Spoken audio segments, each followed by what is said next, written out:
Sign the disclaimer or don't come to the funeral." My brother didn't even look up from his phone when he said it. He was sitting in my grandmother's living room, 3 hours after she was pronounced dead, with a plate of her untouched cookies on the coffee table and a stack of legal documents on his lap. His wife was already measuring the bay windows with a tape measure she'd brought from home. I stood in the doorway with my coat still on and my car keys still in my hand, and I understood something I had been refusing to understand for 31 years. I was not family to them. I was a variable in an equation they had been solving without me. I did not cry. I did not argue. I set my keys on the entry table, sat down in my grandmother's favorite chair, and I started counting. My job title is forensic accountant. That means corporations and law firms pay me 6 figures a year to find money that people have tried to make disappear. I reconstruct financial crimes. I follow the paper trail when everyone else has given up looking.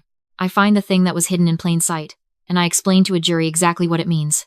I have testified in federal court 11 times. I have never lost a case.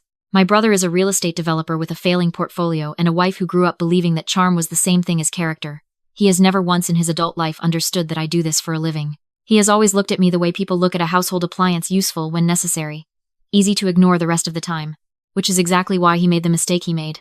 To understand why I didn't walk out of that house the moment he handed me the disclaimer, you have to understand the architecture of our family.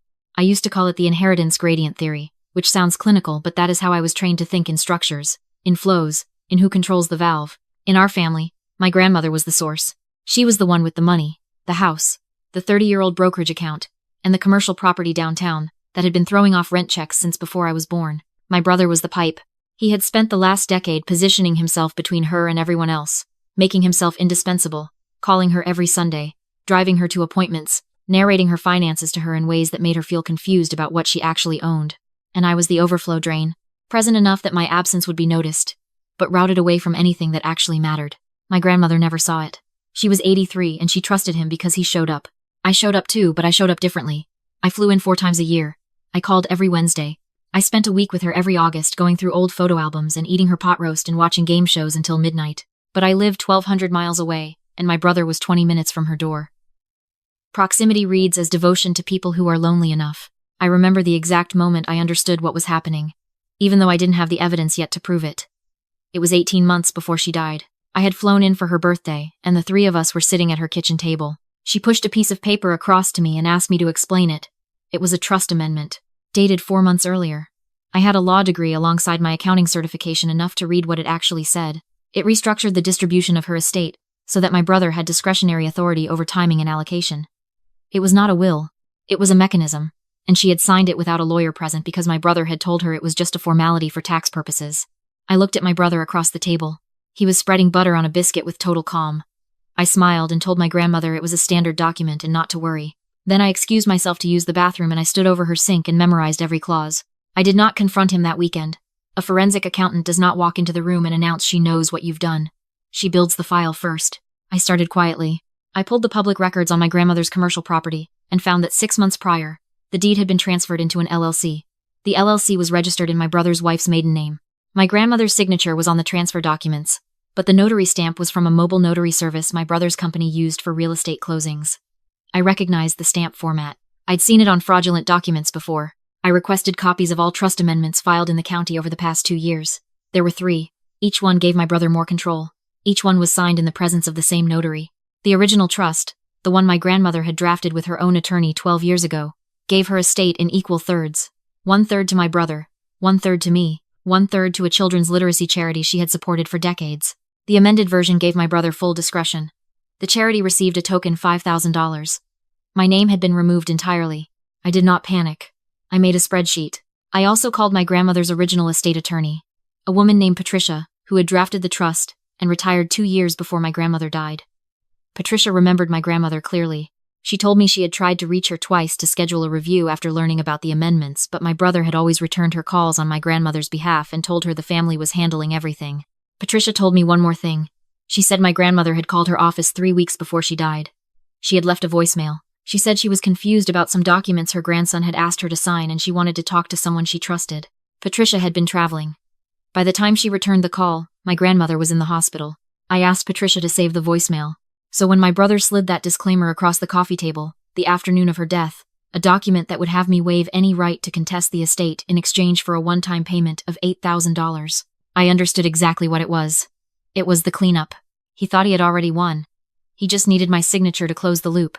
I picked up the disclaimer. I read it slowly. Then I set it back down and said I needed a few days to grieve before I made any financial decisions. My brother's jaw tightened. His wife stopped measuring the windows. He told me that was not how estates worked, and the sooner we settled this, the better for everyone. I told him I understood and I would be in touch. Then I walked out of my grandmother's house and I sat in my rental car in the driveway, and I did not cry because I needed my hands to be steady for what I was going to do next. I called my own attorney from the driveway. Her name is Dana, and she handles probate litigation, and she owes me a favor from a case 2 years ago, where my testimony saved her client $4 million. I told her I had a forged trust amendment, a fraudulent property transfer, a suppressed original trust document, and a voicemail from a deceased woman expressing confusion about documents she had been asked to sign under duress. Dana was quiet for 3 seconds, and then she said, "Send me everything by morning." I spent the next 6 weeks being the grieving sister. I responded to my brother's emails within 24 hours. I agreed to the estate timeline he proposed. I said reasonable things about wanting to honor our grandmother's wishes and preserve family harmony. I attended the funeral, and I stood next to him at the grave, and I shook the hands of people who told me what a devoted grandson he had been. I smiled and agreed. Meanwhile, Dana filed a petition to contest the amended trust in probate court. We requested the original notary's logbook. We submitted the voicemail as evidence of undue influence. We hired a handwriting analyst to examine the signatures on the transfer documents.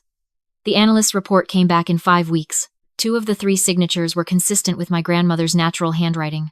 The third, the one on the most recent amendment, the one that removed my name, showed signs of guided signing. The pen pressure was inconsistent with a person in full voluntary control of their hand. We had enough. Dana contacted my brother's attorney and requested a private mediation to settle matters before the probate petition went to a judge. She framed it as a courtesy, an opportunity to resolve this discreetly. His attorney called back the same afternoon and agreed. I assume my brother thought discreet meant I would take a larger settlement offer, sign something, and disappear. He had been underestimating me my entire life. This was simply the first time it was going to cost him something he couldn't recover. The mediation was held on a Tuesday morning in a downtown office building. Glass and chrome, the kind of building that makes people feel like seriousness is happening. Dana had arranged for a retired judge to serve as mediator and a court reporter to transcribe everything. My brother didn't bring his wife, which surprised me. He walked in with his attorney and a leather portfolio and the particular expression of a man who has already decided how a conversation will end. I was already seated when they arrived. I had gotten there 45 minutes early. I was wearing gray. I had a single manila folder in front of me. Nothing else. His attorney opened by laying out their position in terms designed to sound both firm and magnanimous. He acknowledged the complexity of the situation. He used the word contested 3 times as though it were a synonym for confused. He said my grandmother had been of sound mind when she executed the amendments, and that my brother had only ever acted in her best interest. He slid a revised settlement offer across the table, $25,000 and a personal memento of my choosing from the estate. Dana thanked him and set the paper aside. Then she pressed a button on her laptop and the projector on the wall behind her lit up. The first document was the original trust. Drafted 12 years ago, my grandmother's signature in the corner, firm and legible, the kind of handwriting that belongs to a woman who learned penmanship with a ruler. Dana read the relevant section aloud. 3 equal beneficiaries. My name, second line. My brother's attorney leaned forward and said they were aware of the original document and that subsequent amendments superseded it. This was standard probate law. His client had done nothing outside the boundaries of. Dana clicked to the second document, the handwriting analyst's report. 14 pages. Enlarged comparative samples side by side. The signatures my grandmother had signed in her own clear hand. And the signature on the most recent amendment, the one that mattered most. The one that removed me from the estate entirely. The analyst's conclusion was in the executive summary, bolded. The third signature presented markers consistent with guided signing by an individual experiencing reduced voluntary motor control, potentially under physical or psychological assistance from a second party. The room got very quiet. My brother's attorney asked to examine the report. Dana slid a physical copy across the table. He read the first page. He read the second. His face did not change, but his reading pace slowed down in the way that happens when you are no longer reading to understand, but reading to find something that helps you. He did not find it. Dana clicked again. The voicemail transcript. And then she played the audio. My grandmother's voice filled that glass and chrome conference room, and I watched my brother's face as he heard it. His grandmother, 3 weeks before she died, telling Patricia's voicemail that she was confused, that her grandson had brought some papers and she had signed them, but she wasn't sure she had understood them, that she wanted to talk to someone, that she didn't want to make trouble, but she just wanted to understand what she had signed. She sounded small.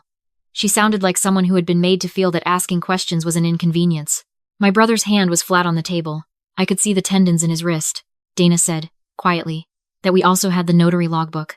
and that the mobile notary service my brother used had no record of a residential appointment at my grandmother's address on the date listed on the Third Amendment, which meant the notarization was fraudulent, which meant the amendment itself was void, which meant the estate reverted to the original trust distribution, subject of course to the probate court's review of the property transfer to the LLC, which Dana's office had filed a separate action to reverse. She slid a final document across the table. It was not a settlement offer. It was a proposed consent order. My brother would acknowledge the invalidity of the Third Amendment. He would return the commercial property to the estate by dissolving the LLC. The estate would be distributed according to the original trust. The charity would receive its full third. My brother would keep his original third, and I would receive mine. In exchange, Dana said, we would not forward the handwriting analysis or the voicemail to the district attorney's office, which would otherwise have significant interest in a case involving a fraudulent notarization, a potentially forged signature, and the financial exploitation of a vulnerable adult. My brother's attorney asked for a recess. They were gone for 22 minutes. I drank a glass of water and looked out the window at the city below, and I thought about my grandmother and the pot roast and the game shows, and the way she used to hold my hand when we walked, and how she had deserved so much better than what the last few years of her life had been. When they came back, my brother sat down and did not look at me. His attorney said his client was prepared to sign the consent order with one modification, a mutual non-disparagement clause. Dana looked at me. I nodded. My brother signed. His pen moved slowly, the way a person signs something they know they cannot undo.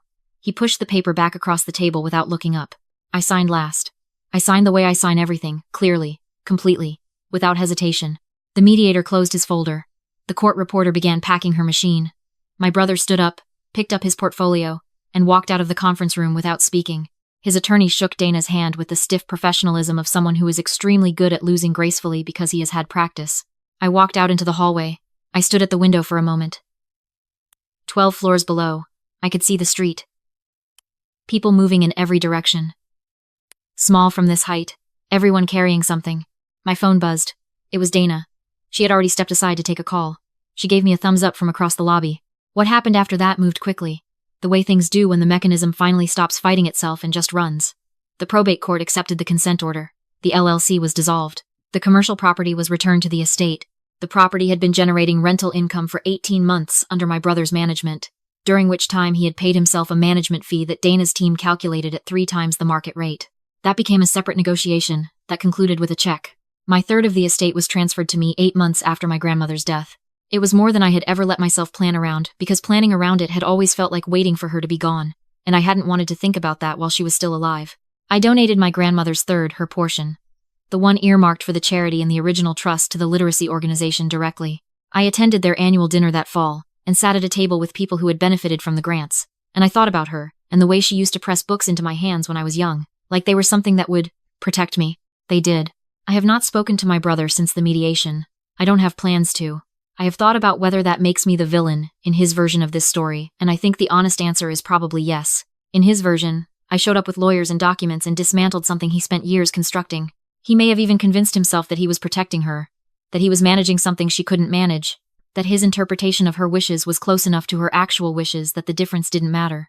That is the most dangerous kind of person. Not the one who knows they're doing wrong. The one who has built an entire internal narrative in which what they're doing is justified, necessary, even kind. I forensic account for a living. I have met that person many times. They leave the same trail every time. Not because they're careless, because they believe so completely in their own story that they forget other people can read. I live in a different city now. I have a window in my apartment that faces east, and in the morning the light comes in at an angle that turns everything gold for about 20 minutes. I make coffee and I stand there, and I think about what it means to have things that are actually yours. My grandmother left me a small wooden jewelry box in the original trust, a personal memento. It still smells like the powder she used to keep on her vanity. Inside, there was a note I hadn't expected. She had written it in her careful handwriting on a piece of stationery from a hotel she must have visited decades ago.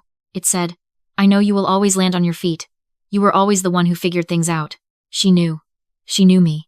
She just didn't know what was happening around her at the end, and she didn't know how to ask for help in a way that would reach me in time. That is the thing I carry. Not the estate, not the resolution, not the satisfying finality of a signed consent order. The knowledge that she reached for the phone 3 weeks before she died and left a voicemail for a woman who was traveling, and that she needed someone to help her understand what she had signed, and that the someone she needed was 1,200 miles away and didn't know to come. I came eventually. I just came too late to help her, and right on time to finish what she started. Have you ever found out too late that someone needed you and then had to decide whether to let that be the end of the story, or to make it mean something? Tell me in the comments. And if you're reading this from somewhere far from where you grew up, Tell me what time it is there. I want to know how far this one travels.